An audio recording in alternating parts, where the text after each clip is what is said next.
মজার একটি রেসিপি নিয়ে আসলাম, সাগরের মলা মাছ। খেতে দারুণ টেস্টি, এত লোভনীয়। আসসালামু আলাইকুম, দূরে এবং কাছে যে যেখানে বসে ভিডিওটা দেখছেন সবাইকে আমন্ত্রণ জানাচ্ছি শান্তাজ কিচেনে ভিডিওটা দেখার জন্য।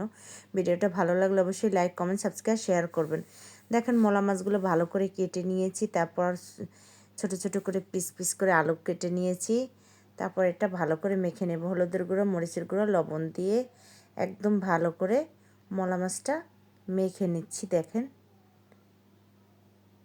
মেখে নিয়ে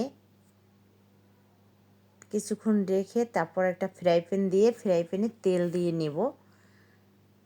পরিমাণ মতন তেল দিয়ে আমরা মলা মাছগুলো ভেজে নিব।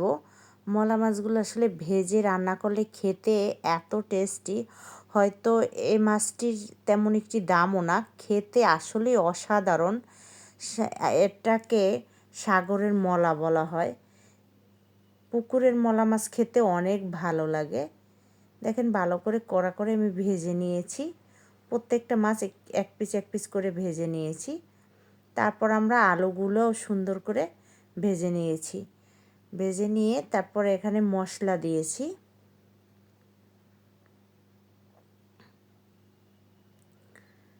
এখানে পেঁয়াজ কুচানো আর আদা কুচানো, একটু রসুন কুচানো দিয়ে কাঁচামরিচ দিয়ে ভালো করে পেঁয়াজগুলো আমরা ভেজে নেব। পেঁয়াজের পরিমাণটা আপনারা সবসময় বেশি দিবেন। ভালো করে ভেজে নিয়েছি। দেখেন এখানে হালকা একটু পানি দিয়ে তারপর হলুদের গুঁড়ো দিব, একটু লাল মরিচের গুঁড়ো দিব হালকা,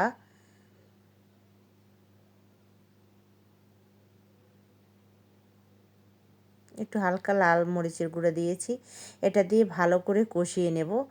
যত ভালো করে কষিয়ে নেবেন তত ভালো হবে।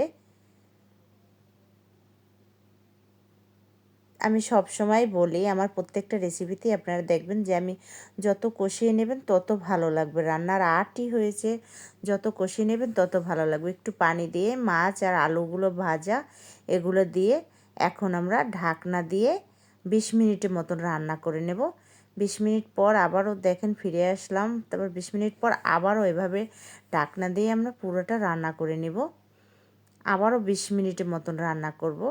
রান্না করার পরে আমরা এখানে কিছু ধইনা পাতা দিয়ে দিব। দেখেন ঢাকনা দিয়ে একদম নিবিন নিবিন জালে দিয়েছি। এই পর্যায়ে হওয়ার আগে আগে আমরা কিছু ধইনা পাতা দিয়ে ঢাকনা দিয়ে রেখে দেব। শীতের দিনে ধইনা পাতা খেতে আসলেই অসাধারণ। সব মাছ মাংসে রান্না করা শেষ। দেখেন কত সুন্দর লোভনীয় এবং কালারটা এত সুন্দর, পারফেক্টভাবে হয়েছে। সবাই ভালো থাকবেন, সুস্থ থাকবেন, নিরাপদে পথ চলবেন। আল্লাহ হাফেজ।